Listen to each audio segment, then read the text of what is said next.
Estoy en plena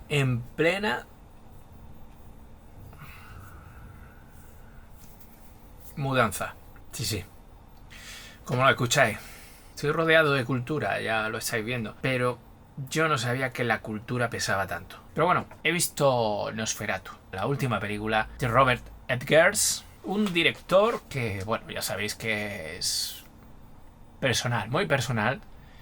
Y que tiene una filmografía cortita, pero bastante intensa y bastante interesante. Muy interesante, diría yo. Así que entramos en materia y os cuento que me ha parecido Nosferatu.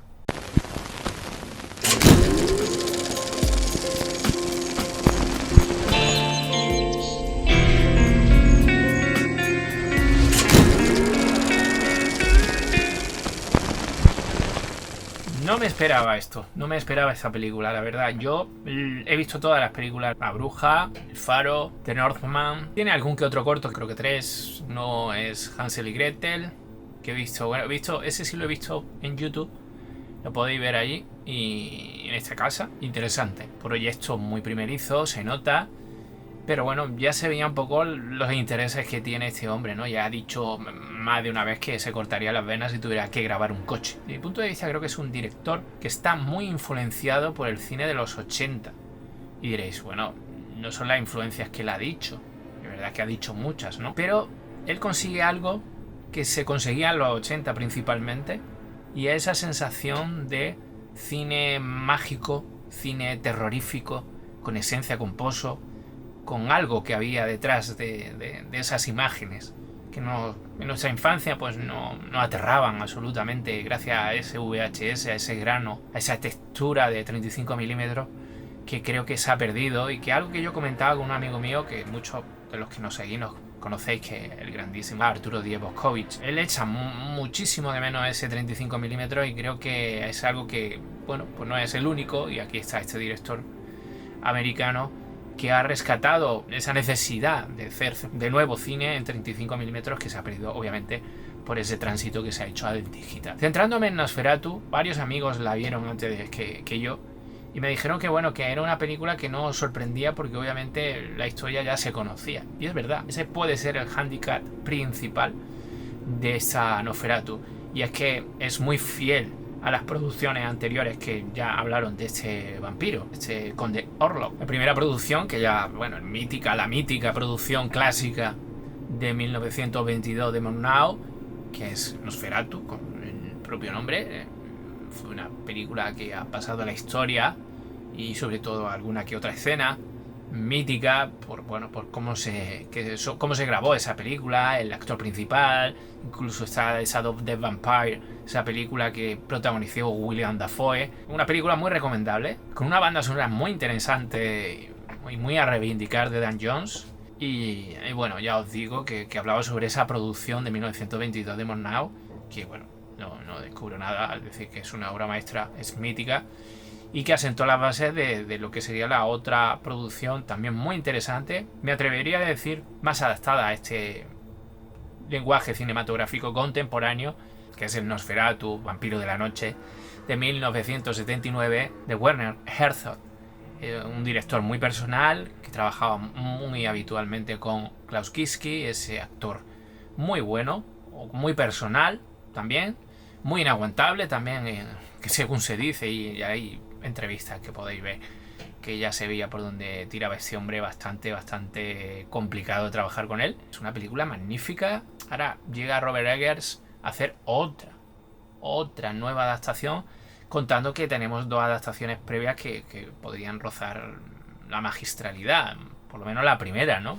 Y la segunda, en fin, dentro de sus problemas que tiene casi siempre, desde mi punto de vista, el cine de Herzog, bueno, estaba muy conseguida y creo que también estaba muy bien valorada por los críticos. Pero es verdad que hay una cosa que juega muy a favor de esta producción. Para mí, algo que me pilló totalmente de sorpresa al ver esta nueva versión, esa sorpresa de encontrarme un conde Orlok totalmente diferente al que yo me esperaba. Muy fiel a lo que históricamente, si este personaje hubiera existido, que quién sabe, luciría y parecería. Aquí me quito el sombrero y empezamos a hablar del reparto. Bill Skarsgård es un actor que a mí, bueno, en general nunca me ha dicho nada.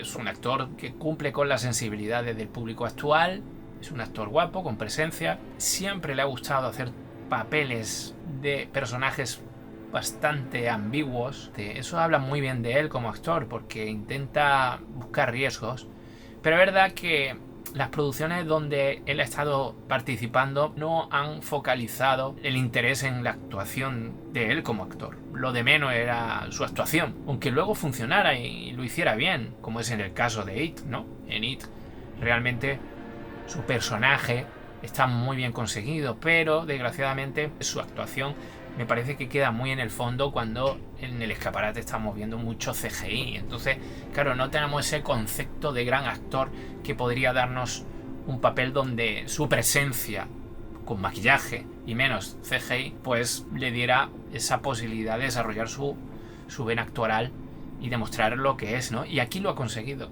Aquí lo ha conseguido y aquí sí vengo yo a decir que no sé cómo será la versión en doblaje, pero esa película creo que es muy necesaria verla en versión original, porque la voz original de Bill es brutal. Yo no sé hasta qué punto es la voz original o ha sido manipulada. Me parece que algo tiene que haber en manipulación, obviamente, sobre todo en el tratamiento de graves, pero aún así el acento, la forma en que se expresa, que parece que está sufriendo cada vez que habla o respira, solo es la respiración, estando él en off, porque lo que bien hace Robert Eggers es que enseña menos que las versiones previas de Nosferatu, y eso creo que realmente juega a su favor. Utiliza mucho la oscuridad y muy bien la iluminación, para que la iluminación ilumine de contenido y cuerpo a personajes que no son el conde, sobre todo al principio de la película. Es verdad que al final ya se van viendo más, sobre todo ya en la última escena se ve más, ¿no? Se ve totalmente al conde y bueno, es verdad que hay ciertos momentos en que se vislumbran mucho, pero porque buscan cierta efectividad. Es verdad que en esos momentos a lo mejor uno puede decir, oye, es que esto no funciona tan bien. Aquí parece que busca más el efecto que el relato, que contar una historia. Pero creo que están muy bien dosificados y creo que al final queda en algo anecdótico dentro de lo que viene a ser la historia en general y lo que nos cuenta Robert Eggers. Sigo en el reparto. Lily Rose Melody Deep, un nombre bastante cortito como podéis apreciar, hija obviamente de Vanessa Paradise y Johnny Depp. De hecho parece una mezcla perfecta de los dos. Bueno, tiene esa querencia hacia la rareza, ¿no? Hacia esa actuación rara que a su padre le fue también con Tim Burton, pero aquí no tenemos a Tim Burton. Y hay momentos en que ella está magnífica, pero hay momentos en que no está bien. Y entonces creo que es realmente lo más flojo de la película. A lo mejor es el relato y esa es la historia y ese es el personaje que quería el director. Ella está muy presente, tiene mucha personalidad y bueno, eso también puede jugar a su favor. Es cierto que en algún momento, y ahí no me quejo, yo no me quejo de eso, de que ella tenga mucha personalidad en el relato, creo que puede estar bien. Creo que el problema es que hay sobreactuación en algún momento, sobre todo al principio del relato. Creo que al final lo lleva muy bien, creo que hay momentos en que está magnífica, está brutal. No quiero decir escenas para no hacer ningún spoiler, pero hay un momento a mitad de película con su pareja, con su marido, que es genial. Es irregular, yo creo que es una actriz que todavía le falta un poquito, pero bueno, creo que le da una personalidad a la película que no tenía, como digo, versiones anteriores y para muchos eso os puede gustar. A mí me sacó en algún momento, eso sí os lo digo. Nicholas Hoult, el omnipresente Nicholas Hoult, que está de moda, obviamente.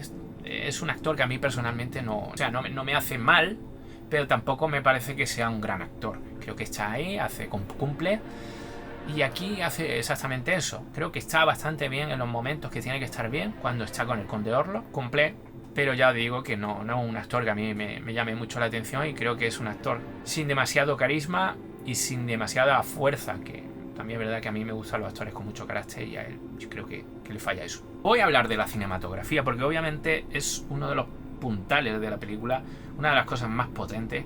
Yo cuando vi la película, a mí la sensación, sobre todo hay una escena en una posada, parece que estoy viendo una película no ya de cine blanco y negro de los años 20, como obviamente quieren imitar, sobre todo en el formato de pantalla, sino estaba viendo, como he dicho al principio del vídeo, película de los 80, ¿no? De esa textura onírica, fantasmagórica, donde hay los focos de luz están muy controlados, donde son velas, donde son fuentes naturales, aunque luego hay un relleno, una luz de relleno, porque es necesario para que se pueda grabar bien y se puedan ver los rostros y no haya desenfoques principalmente. Pero estamos hablando de una película que está grabada, a mí me da la sensación, en 35 milímetros. Y efectivamente, luego me informé y es una película grabada en 35 milímetros. Con las cámaras actuales, con una Arri de 35 milímetros, han incorporado el rollo. Es una cámara actual, no es una cámara vintage, no es una cámara de los 80. Es verdad que las lentes, unas Baltar que se diseñaron en 1930, imaginaros, o sea, es que claro, están buscando eso. Esas sí son lentes vintage, que se acoplan perfectamente a esa Arri y a esta cámara. Esto se ha grabado en 35 milímetros, Kodak, pero claro, lo suyo es verla en 35 milímetros. Se ha grabado en 35, verla en 35, pero sin ningún tipo de traslación a 4K. Porque claro, esta película tiene 35 milímetros, pero luego se pasa a digital. Es que no hay otra. Una cosa lunática lo que planteo, ¿no? Es decir, que se grabe en 35 y tú puedas verla luego en 35 milímetros.